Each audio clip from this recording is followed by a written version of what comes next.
So the astrology of the week of 7 June 2021 through 13 June 2021 brings us this final solar eclipse, this final eclipse of this eclipse season. And it's here, I think, to, in a way, derail our thinking, our thought forms, our notions of who we are, our identity. All of that is going to be skewed during this time, and it can be quite painful to experience. You know, that its intense beginnings and endings may be around how we think of ourselves and how we think of the world around us. This is the big, huge deal, the big theme of this week, but we immediately after that get this lovely Cancer moon. This is a very special Cancer moon this week, a very rare in how auspicious it is, something that's been on my radar for actually months and months and months, probably back into 2020. And then Saturn and Mars will assume their opposition at the end of the week. So it's a quite intense week, quite energized week.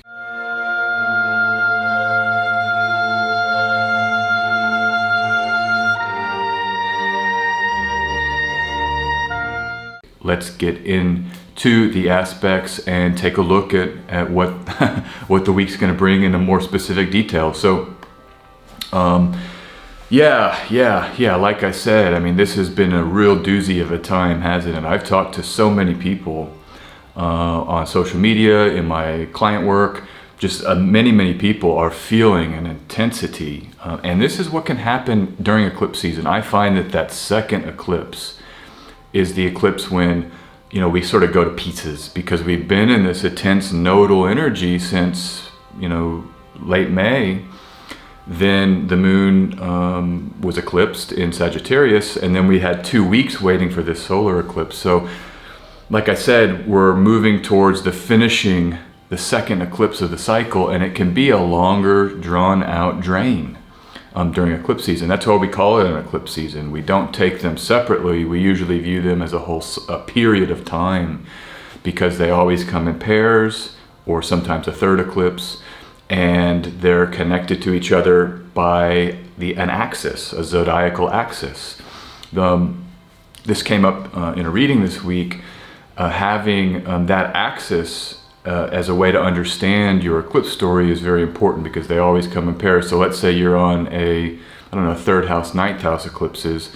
You might think about, you know, your outward expressions of spirituality. This could be a church, and then how that functions and flows back into your inner state or your inner practices or the things you do at home.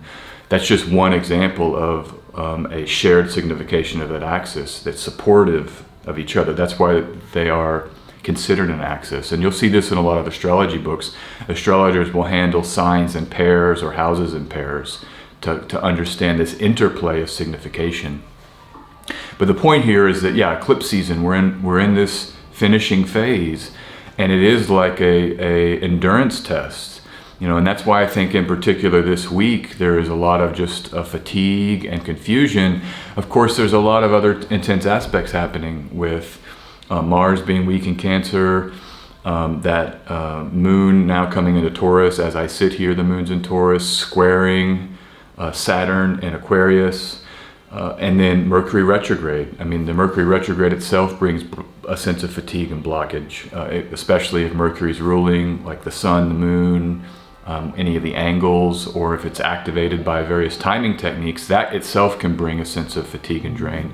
So we're here in the middle of a gauntlet in a way, finishing it out here this week. So I want to just encourage you that if you are feeling run down or drained, you know, we're here at the end of it. This week brings the conclusion, and then we can begin to recover and get into the rest of the year. I want to talk about now too, Gemini, the sign of Gemini, and how I think that uniquely operates during this particular eclipse season. And that's just how eclipses, you go all the way back to Ptolemy. He's looking at the sign that the eclipse is in as a way to understand it, the zodiac sign. And that's just delineation 101. I mean, what sign is an event happening in? What's the ruler of that sign? What's the nature of that planet? And how can that inform the moment? And so we again get brought back into Mercury and what Mercury means I think about here thought forms. I mean, this is what Mercury is. The sun is the perceiver, but then the individual thoughts and the analytics of a given situation is Mercury. So like if you might think of the sun as the epiphany, like of a paper. Let's say you're in college or you're studying, and the big idea, the big epiphany, maybe that's Jupiter, but maybe it's the sun even. But how do you express that? How do you put it into palatable linguistics so that other people can receive that notion, that big important idea? That's where Mercury comes in. You know, it's the organization of these higher breakthroughs. And so here, it's even identities. You see in a lot of text Mercury being that the different faces that we can take on, the different roles that we play. We have to change roles every day, all throughout life. You know, I was talking to my family yesterday. That's a certain role. I have a role as the nephew or the son. You know, my friends, or you know, my you know, the fun relationships I have a kind of a playful role. You know, so we're constantly changing identities. And that can be, it's very healthy to do that, but it also can be deception, you know, and this is where Mercury comes in, some of the negative sides. I was reading some ancient texts this week all about Mercury, and there is this idea of deceit, of trickery, of dishonesty, and I think that's what is called here thematically by this eclipse, this solar eclipse in Gemini, is how are we being deceitful? You know, are we being true to our hearts and our souls? And our kind of sense, our truer sense of who we want to be, you know, this alignment that I often talk about. Are we honoring that? And are we changing roles in a way that's supportive and that's coming from this kind of core, of a heart-centered core? Or is there some deception happening? And I don't say this to call anybody out, I'm calling myself out. I mean, this is a foundation of the human experience, of self-deceit, of identity-based deceit, of linguistic deceit.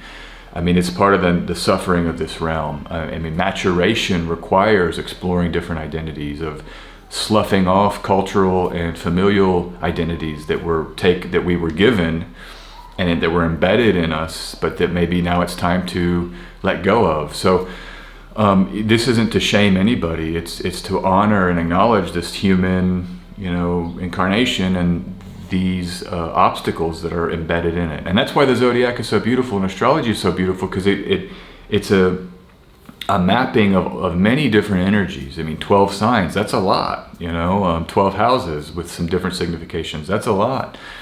So there's coverage in the astrological system. There's a lot of breadth of coverage, and then depth with each symbol we can go very deep to. So this is why I love it, and this is why when we talk about this eclipse, we need to talk about the specific symbolic expression that's happening, because it's pointing us to an area of life.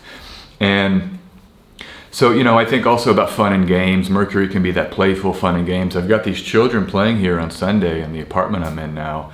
I think it's very apropos for a mercurial moment here to feel that childlike playful energy, but that's what Mercury can signify. And as an eclipse means blockage, the nodes are destabilizing. We might think about this being part of the lack of fun and games. If you've been experiencing that this week, you know, where is the fun and games? You know, life's great until it's not fun anymore, right? And I think that's part of this eclipse moment with Mercury. We're having to reformulate maybe what fun is or how we have fun. And this is the other key thing. Change is difficult, and eclipses are points of change. They are nodes, pun intended, of change. They're these nodes where we have beginnings and endings of intensity. Change isn't easy. Look, if change was easy, everybody would just continue changing until, I guess, they become gods in the human realm. Maybe that's the goal. I kind of like that as a goal for a lifetime, but the reality is change is tough.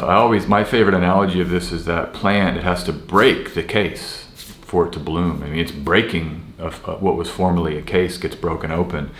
And so there's letting go of old states as new states come about. This is a mutable sign, Gemini. And I think about confusion being necessary when we're getting new expressions of reality, new language. There's a state of confusion. Wow, it's because the old language failed to work and it wasn't adapting. It needs to be, put to bed for certain, I was going to say, for lack of a better expression, I actually like that expression. It needs to be put, sometimes the old language has to be put to bed, but there's a transition state of confusion. Why isn't this working? Why can't my former identity as, let's say, like for myself, let me see, what were some of my former identities? A lot of them are still alive, but I mean, I was a younger man. I went to the training of the American education system. I got some degrees, you know, and there were some times when I sort of tried to identify with maybe a more traditional approach to life, maybe get that corporate job, you know. It never worked for me, but that was a painful letting go when I had to sort of be born into myself and embrace these maybe more fringe passions that I had, and come into my powers, as it were, by letting go of what my culture, my family, and my education was trying to make me become. So there was an identity shift there, and actually that was a period of years of adjustment. My Saturn return was all about that. But it's just one example of how there's pain and confusion. What do I do if there's fear even? I mean, I'm not going to be the corporate, the corporate lackey. Shoot, well, how will I live? And so this confusion state of eclipse season is natural, normal. I want to just encourage you again. It's healthy. It's healthy. Confusion is very healthy. You're being led into a new self, into a new powerful, the emergence of something that's more solid for this next cycle of your life, this next 6 months. Really, you might even think of this next 18 years. This is the last eclipse in Gemini, solar or lunar, of this cycle with the North Node in Gemini. So we have 18 and a half years before the North Node comes back. We're really maybe birthing something new in this part of our chart to carry with us for another 18 years. It's exciting. It's really exciting, actually. So hang in there, and actually embrace the pain, embrace the confusion. I know that's easy. It might sound pedantic or pretentious. Trust me, I've been there. I'm actually doing that myself. I mean, I'm going through all kinds of changes too. The astrologers are experiencing the astrology just as much as the non-astrologers. So, we have to sort of let go, embrace, and welcome change. And you think about 18 and a half years ago, where were you? Where were you? Because you can look at it's a great example of maybe what was happening. I often find themes and events. There's a big rhyme and echo. And you experienced that for the last 18 and a half years. Now you've returned, and I've returned to the same area of life. So it's an example of maybe what you carried with you from that last cycle of the North Node in Gemini. All right, I don't want to rant too much here about this. There's a lot to talk about in this video, so I'm going to keep going. We start recovering almost immediately. Mercury will come to the heart of the sun, what is that, 4 hours after the eclipse? Oh no, that's 15 hours after the eclipse. It's a weakened sun that's just been eclipsed, but still it's over. The actual eclipse will be over. Maybe this Mercury can start a beginning of recovery here. In the Mercury retrograde phase, I often like to time it as the retrograde station, the cazimi, or the heart of the sun, while Mercury's retrograde is a big moment in any Mercury retrograde cycle.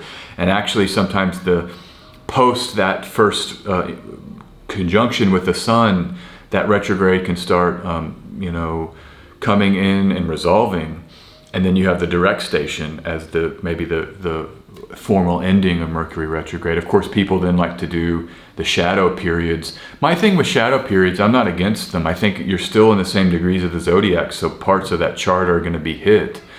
But in terms of Mercury being weakened, or that the retrograde period, somehow can extend to the shadow, we have to cut it off at somewhere. I mean, if we use the shadow periods, then Mercury is basically disabled for most of the year, and I just don't see that. And in fact, older texts talk about the direct station as being a very powerful and auspicious moment.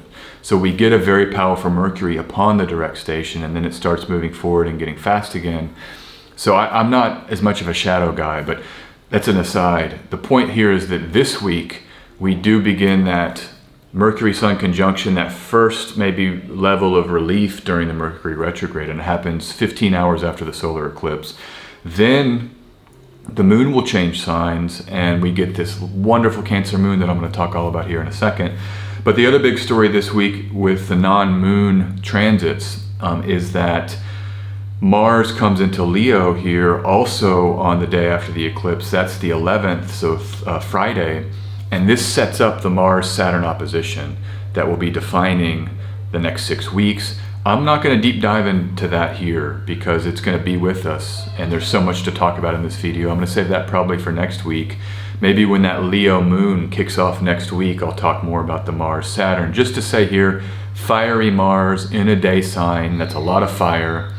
I think we're going to be fighting for our egos here and fighting for identities. The risk of this Leo Mars is that we kind of assert ourselves in ways that can destabilize those around us. And so I would just be careful to not be too aggressive with Leo Mars.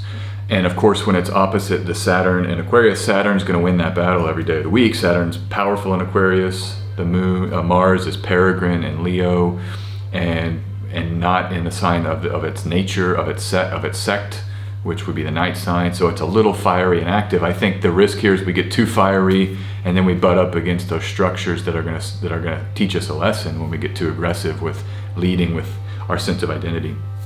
That's all I'm going to say now, but that'll be here for 6 weeks. Let's move. I'm just going to make sure here we've got this set up. So the next thing I really want to talk about is the chart of the eclipse itself. Run through a couple of key points, get you prepared for this moment. We're already in it, but the climax here that comes on Thursday. So Mercury's retrograde with this eclipse. It's right in the heart of the sun during the eclipse.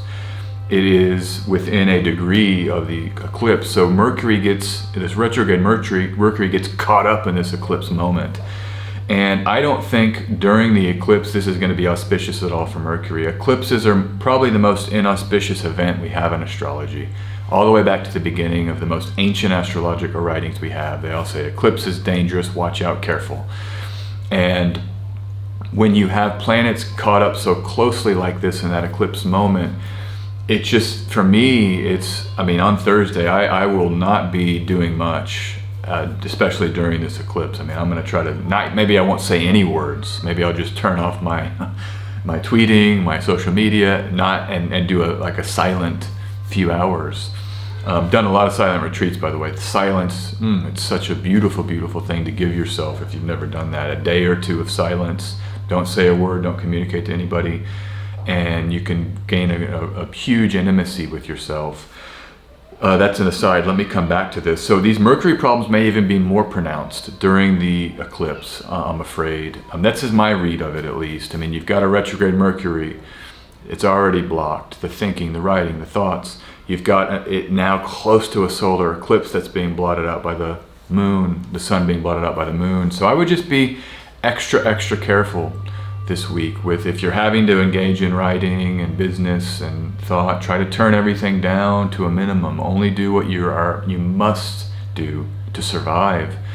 And just engage in life, but kind of understand what's happening. It might explain if things get challenging, difficult, wonky, blocked, delayed. So let me come back here. That's the big story of this eclipse. Mercury right there caught up in it, and it damages Mercury, in my view, more than it already is damaged.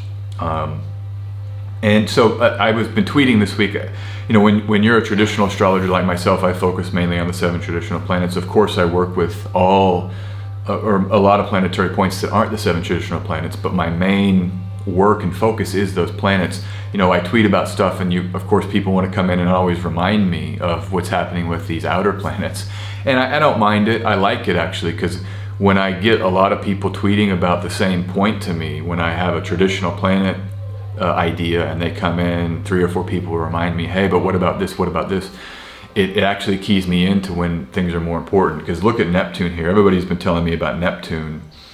And Neptune is what, 4 degrees? Is that 4 degrees? It's a little over 3 degrees away, squaring from Pisces. And that's pretty close. So, I knew that, I guess Neptune's probably pretty close here. People kept talking about this square.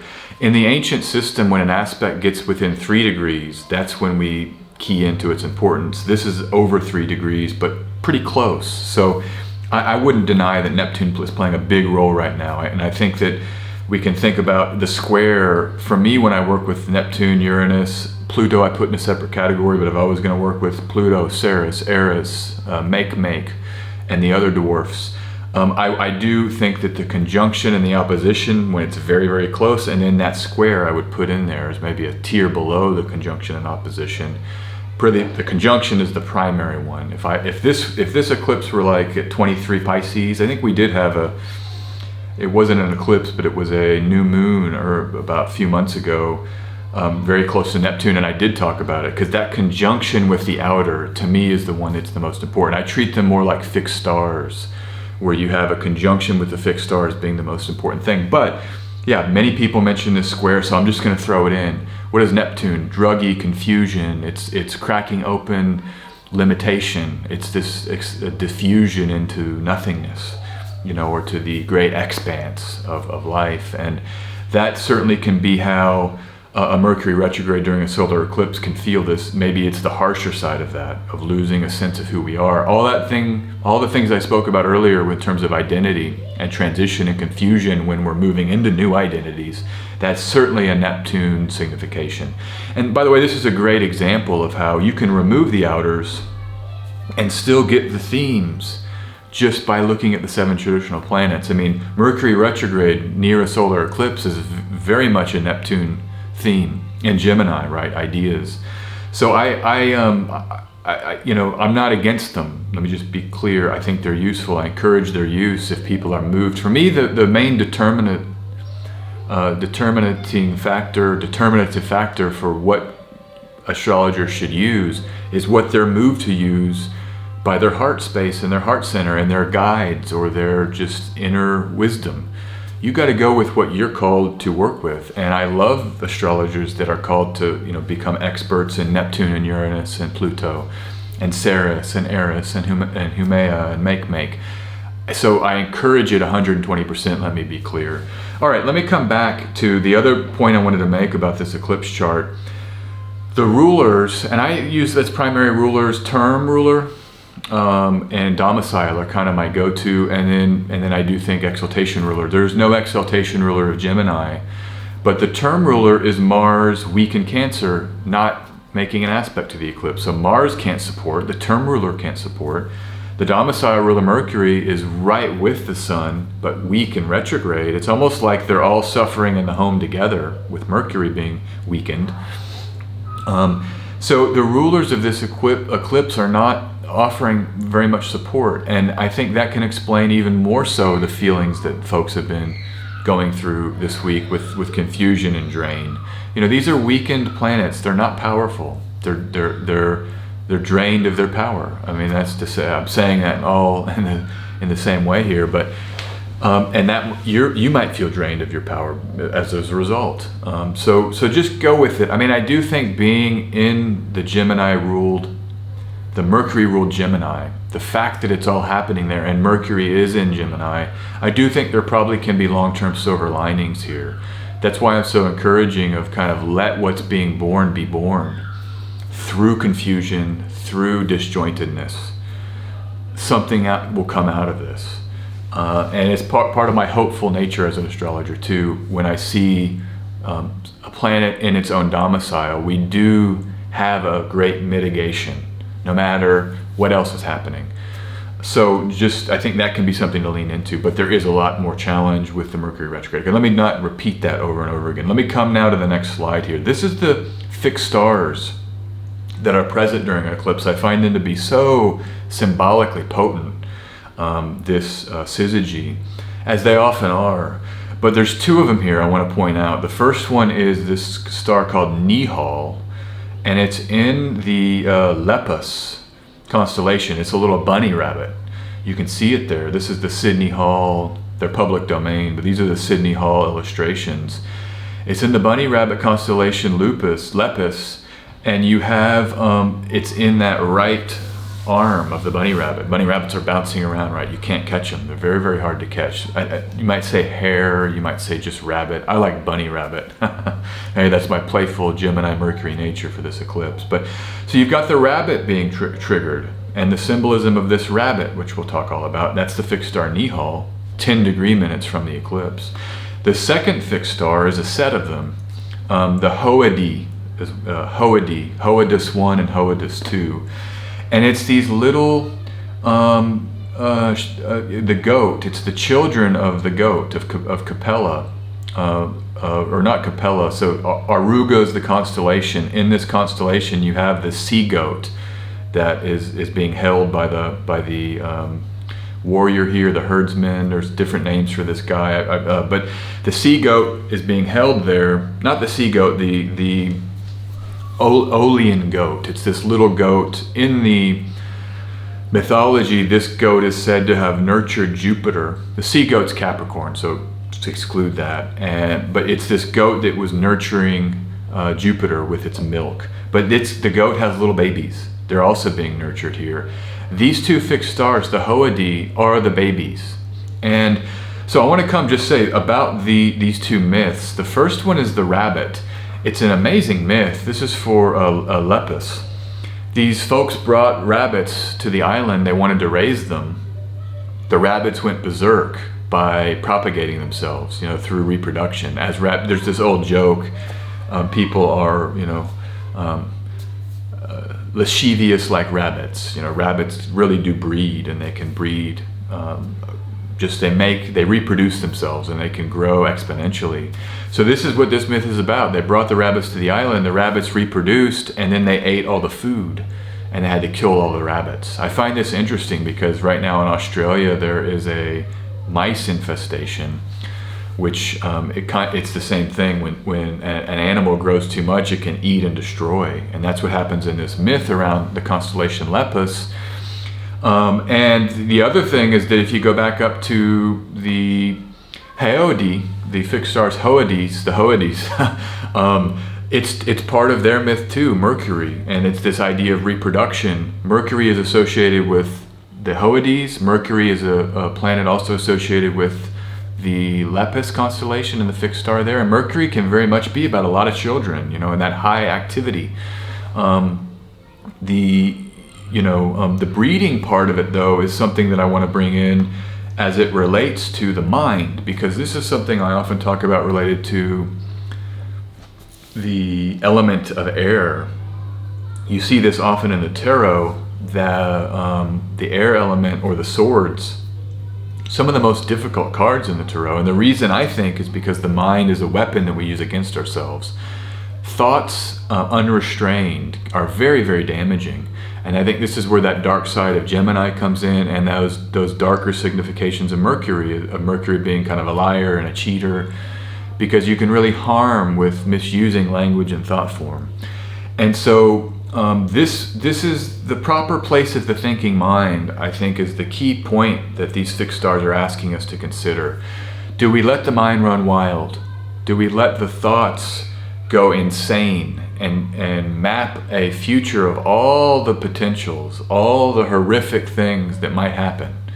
And if we let the mind do that, these kind of negative scenarios grow uncontrollably, and we suffer tremendously as a result. What is it? The Nine of Swords, the Nine of Spades, that Nine of Swords in the Rider-Waite-Smith Tarot, the beautiful depiction. I mean, swords in someone's body, they're getting destroyed by the thinking.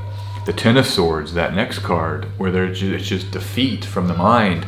And you've heard this phrase probably, analysis paralysis. The thought forms get so intense, and they grow in such number that we become totally paralyzed. And it can fuel the depression that I've heard a lot of people, and the feeling of being drained that a lot of people are going through. I think this very much has to do with the thought forms of this Mercury moment being out of control, like these two fixed stars are indicating things can become. So there's got to be a proper place for the thinking mind. The mind as a servant, not a master. How can we deploy scenario planning? How can we deploy and analyzing the future potentially in a way to where it serves these higher aims and these higher kind of spiritual goals that we might have? Or the sun as this great sense of identity and purpose. Deploying the thought forms in a healthy way, learning how to do that, learning how to entertain maybe difficult scenarios, but holding those and encasing those in what I have written here, a place of heart-centeredness and spiritual devotion. And that's why I feel like the spiritual life is so important for human beings. We are thinking animals. Higher level thought is our nature, but unless we're making that a third or fourth tier priority, and these higher tiers being things like love and these virtues, we have to encase the thinking within higher virtues so that it can be useful. It's like we deploy it and then we reel it back in. And this is why in almost every spiritual tradition, prayer, meditation are hugely recommended. I mean, Jesus in the desert for 40 days and 40 nights praying. You've got Buddha sitting under the bo tree and just saying, I'm not going to get up, and just meditating. You know, what is it the Dalai Lama says? He meditates every morning because even if someone's enlightened, I mean, I don't know if he said this, but you know, he does it anyway because it's a way to still get in touch with that power and that spiritual centeredness. It's because, in my view, prayer and meditation treat the mind. They treat the sick mind. And it's a way, when we're meditating regularly or praying regularly, it's a way to make sure that the thought forms and that the mind are used as a servant, not a master. I encourage Vipassana meditation. That's what I do. That's what I practiced for many, many years. And it's all about training the mind. So, and putting it in its proper place. And so this is what this eclipse is highlighting. Mercury retrograde in the heart of the sun. During the eclipse, conjoined fixed stars that are related to Mercury and assigned to Mercury by Ptolemy that are about unrestrained production and the damage of that. It fits very, very well here as a story of the theme of this eclipse. So maybe, like I was saying earlier, buttoning up during the eclipse, maybe try to be silent. This is what I recommend for everybody. You just get a timer. Meditating without a timer, it's not as powerful, because when you have a timer, and do 1 minute, just put your timer on for 1 minute and tell yourself, I will just going to breathe for 1 minute. But you can't stop until the timer goes off. That's the key, because the mind will violently attack you. Get up, get up, get up. You know, even during a 1 minute meditation, the mind starts going violent. You know, it doesn't want to be tethered to the body and to the breath. But so you can do the 1 minute with the timer, and then you get up and go, wow, whoa, I didn't listen to the mind. And that's when we start breaking free from the constraints of the mind and obeying the orders and the dictates of the mind. It's like a little dictator, it can be. So, okay, let me come back next slide. This is the star of this week's astrology, is the Cancer moon. I can't underscore it enough. I love this Cancer moon. It's a phenomenally auspicious moment of time astrologically. And let's just do a quick run through. We start the week with the moon in Taurus. By Tuesday, the moon enters Gemini late in the day where I am. It's about 8:30 in the evening here on Tuesday. We get the moon into Gemini. That's when I would ramp up your eclipse mantras or start turning life down. Tuesday evening. The eclipse doesn't happen until Thursday. Remember, in that 21st degree of Gemini, or 20 degrees Gemini. But you have a whole day then, Tuesday evening, Wednesday, to just get into this devotional, surrendered, shut down, and kind of protective space for this eclipse. Then what comes, what is this, Friday? This is that Cancer moon. It happens at 9 a.m. in Central Europe. Cancer moon comes. And Friday, Saturday, and really much of Sunday, we're going to have this awesome opportunity with the Cancer moon. The thing here is that the moon starts the week square Saturn. The moon in Taurus square Saturn in Aquarius, ends the week opposite Saturn. So there's some challenges there with that Saturn and that restrictive, cool nature of Saturn. Then you have the eclipsed moon in Gemini, but it's this Friday, Saturday, Sunday moment with the Cancer moon is this pocket of just luscious, healing, wholesome, healthy, loving energy. And I'm going to show you why astrologically, why I'm so big on it.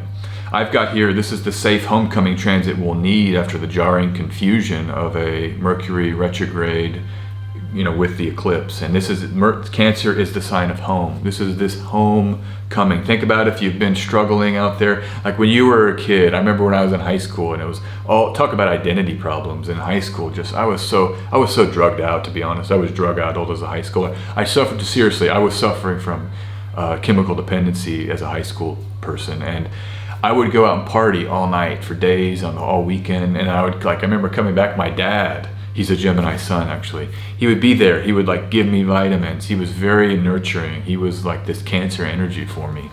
But this is the kind of safe homecoming that we'll need after a really jarring and difficult time. And, and by the way, I don't use any alcohol or drugs. I've actually been a sober person for many years. So just to give clarity on that, it's something that is in my history. Thank the higher powers, thank the gods, thanks, these benevolent energies that have worked in my life. So I'm really grateful for that. But just to come back here, this is how I think this Cancer moon transit will be. It's coming home, back to your home where you're nurtured ideally.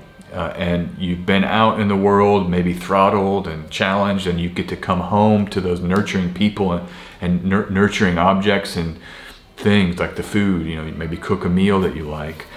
This is what symbolically is happening when the moon enters Cancer. Now, let's look at the chart in detail. So this is where it is. And actually, I'm going to show you, let's get up Solar Fire, because I'm going to walk you through, there's kind of a series of things that happen that are important to be aware of if you're interested to kind of find detail of how this is going to unfold. But let's just go here. Here's the 6th, and I'll just walk you through. Look at the moon. So I'm going to pull off the outers. Sometimes you get these outers and it just, the chart becomes unreadable. There's too much to look at. Let me come back here to the classic points. Okay, so if we're moving through, so here's that moon square Saturn. You can see it here, square Saturn to start the week. Then the moon comes into the eclipse point of Gemini where it will be eclipsed. Then we have the moon here in Cancer. And this is what I want to hone in on. I know the definition of those two words, but I'm not going to spend time to parse that down. Homing is when like a missile follows something and really gets right close to it. So we're going to home in here on this moment of the moon. So look here, the moon is going to enter Cancer right here on, about where I am. It's about, like I said, 9-10 in the morning. But look, Mars is still in Cancer.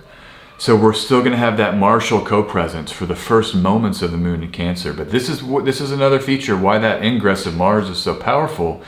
Because once we get to, let me see here, where is it? There it is. It's like 4 p.m. Mars enters Leo, whereas about 10 in the morning the moon entered Cancer. So what is that? 6 hours roughly of the Mars moon co-presence. But this is so you'll have 6 hours, but after of Mars in Cancer. But once it goes into Leo, look at this. Cancer is free from the malefic Mars. Water signs, the two in question, Cancer and Pisces, where Jupiter is in its domicile in Pisces, the moon is in its domicile in Cancer. Venus is the exaltation ruler of Pisces with the moon in the sign of Jupiter's exaltation, which is Cancer. And these two water signs don't make any aspect to Aquarius or Leo. They're averse to the two malefic planets. So it's this wonderful, great moment where the benefics are making a trine, they're averse to the malefics, and then the moon is there activating it. A young moon, a growing moon, which is powerful for things you want to start or initiate, things you want to increase, like love, especially after this eclipse moment. You want to increase the sense of home life and a coming home. Maybe with this theme, I've been talking about a confusion around who we are. It's a homecoming transit almost immediately after this eclipse. And the other thing about it is the moon will separate from Jupiter and then apply to Venus. In the ancient texts, we call this enclosure by benefics. So the moon is growing, gaining in light, averse to malefics in its own sign of Cancer, and then encased between the two benefic planets. It's about as sweet of an astrology as you can get. 4 things that would be signified here. Now, Mercury is still retrograde. I wouldn't use this for business or anything. This is about home and love. This is about feeling loved and hopeful and comforted and nurtured and nourished by people in your life that love you. So let me go back to the slide. As some of you know, anytime I see a lunar enclosure, I often point to the lunar mansion. These is a division of the zodiac into 28 parts by tropical Arab astrologers. I think this is where we see these mansions becoming important. You have, and really codified textually, but this is lunar mansion Al-Nathara, right here, this first 12 degrees of Cancer. And it's good for love and marriage, family life, friendship, achievement of a goal, travel by land, and healing. This is according to the website lunarium.com. You can quote Christopher Warnock, who's an expert. He focuses more here on love and marriage and family life and friendship here. He talks about achievement of a goal. I'm less worried about achievement of a goal with this. I'm way more worried about the love and nurturing and family life and friendship and healing that can come here right after the intensity this week of this eclipse moment here on Friday. So do something loving for yourself. Tap into your love and your family and your nurturing if you can. You're going to have a ton of support from the astrology and from the sky weather to do that. So this is the huge opportunity with the moon. Let's end it there and let's get a tarot reading. That was weekly astrology. This is S.J. Anderson here to offer this to you this week. And I'm going to now pull some tarot cards to add some symbols to what we've just described. Let's see if any of those spades come up. I was talking about those cards here in the talk, so wouldn't that be not surprising, right? And now that I mentioned it, it probably won't be those cards. But let's check it out here. Let's get the first card. All right, first card is, it's going to be a club, I know that. And it will be okay. This is the 7 of clubs, Mars in Leo. Mars in Leo. It's the it's the last decan of Leo, which is a decan ruled by Mars. So Mars won't be in this decan this week, but Mars does come into Leo. This, I think here, what I'm going to say about this is it gets in the position of the recent past. Mars has been in Cancer. Another reason why this astrology has been rough over the last 6 weeks. I've been talking to some Aries risings. And that is the planet that rules their first house and their ascendant, that their vitality maybe has been weak. So we've had some weakened vitality for Mars-ruled people with Mars and its fall in Cancer, subdued by the water and kind of restricted from the kind of outward action that Mars likes to do. That ends this week, but maybe think about that part of your life. Like, what kind of actions have you wanted to do that maybe you've been unable to do because of the difficult astro weather and the draining feature of eclipse season, the Mercury being retrograde? Are there things you want to maybe start peeking out and getting involved in once Mars comes out of the sign of its fall and into Leo? I think it will be an upgrade for Mars, though Mars will have to contend with Saturn. So it's a different set of challenges for Mars. But I don't think the Mars in Leo will be as challenged energetically and kind of with the lethargy that maybe we've been challenged with Mars in Cancer. So I'm thinking about this as more being like, what's on your list to start getting out and doing here this week and after eclipse season and when Mars starts moving here through Leo. This is also maybe pointing to the last decan. See, Saturn won't be opposing Mars by degree once Mars moves through that 12th, 13th degree. So that the latter part of Mars's transit in Leo, though there will still be a sign-based opposition from Saturn, and it will still be part of the story, it will not be degree-based, and it will be separating from that aspect. So maybe we loosen up from Saturn here in these later degrees, so you can start thinking now about what you want to do here. And this, I think, will be July, in July, when Mars is really separating and kind of strong in this last decan of Leo that Mars rules. So that's where I'm going to go with this. Let's get the second card. Okay, let's get that second card. This is from the Major Arcana deck that I read from, the God deck, plus the Knights. So, all right, we've got here we go. I believe this is going to be the Lust card again, but let me check. These numbering systems are different. I use different systems. Yeah, it is. It is the Lust card or the Force card. That actually corresponds to Leo and the tarot correspondence system that I use from the Golden Dawn. Strength, force, lust. This is all about that fiery inner light and our ability to kind of transmute our passion and fire and encase it and then deploy it successfully. Kind of like I was talking about earlier with the mind and using the mind as a servant, not a master. So too, we have to use our light, our fire, our passions, our maybe drive to succeed. All of those things have to be held in kind of a larger spiritual encasement. And that's what I see here with this card. You can see she's holding the lion and controlling that lion. And so what I'm going to go with here is just the sun, it rules Leo. The sun is being eclipsed. We're maybe not even able to be in touch with a lion. It's like a baby little lion that's not very powerful during eclipse season. And so, maybe we can think about how we're training it when it gets strong and we really have to control that lion. Leo season is coming. The moon will be in Leo in July as well, in late July. And so again, this is the future position that's sort of preparing for the summer is how I'm going to go with this. How do you want to, so often like the spiritual meditation I talked about, but even the visioning, this is kind of a different side of spiritual practice. But when we ask ourselves, what do we want to become? Who do I want to be? What do I want to make? Creativity is fire. These are both fire signs. What are you giving to the world? Clarity with that then drives the actions that we'll commit to make sure that those things happen. And so I would just say, thinking about the eclipses are going to maybe de-emphasize this, but after eclipse season is over, and when we have Mars there in Leo, the sun will come into Leo after Mars leaves, but I believe, or let's just check it. We have solar fire here. Let me just check it here. Let me get, it's pointing, the reason why I'm doing this is that these cards are pointing us to a time later in the year. And I want to just get real clear about that. No, so the sun comes into Leo. Leo season begins while Mars is in that last decan there. In the decan that it rules, that the first card there, the 7 of clubs, is pointing to. So maybe this pocket of time is when we have a lot more opportunity here to get into our passions and our fire and to actualize some of our plans with that Mars, Leo, and that solar, that sun coming into its domicile. So I'm here thinking about July, and often eclipse season, by the way, this jibes quite well because some astrologers like to say eclipses last for 6 months, and then we're starting now this eclipse season, a whole story that will last for 6 months.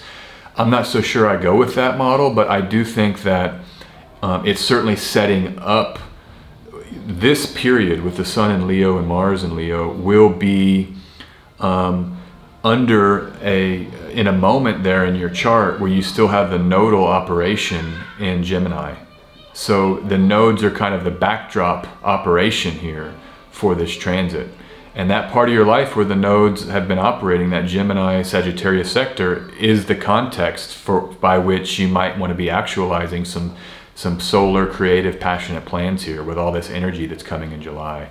So there's one other thought that I'm going to end here, but this is also another way of saying, get through eclipse season, get through it, because the astrology will improve in terms of your vitality, and the symbolic support we'll have for great action and vitality comes here later in July. Just get through this tough period. All right, that is the weekly astrology. This is S.J. Anderson. Thank you for being here. You can go to my website, sjanderson144.com, schedule a reading, click here right at the top. I love to read for you tarot readings, astrology readings. They're available. Also, have a wonderful, wonderful week. Stay strong, love yourself. Remember, how we talk about to ourselves is so important. Give yourself some self-love this week, and I'll talk to you very, very soon.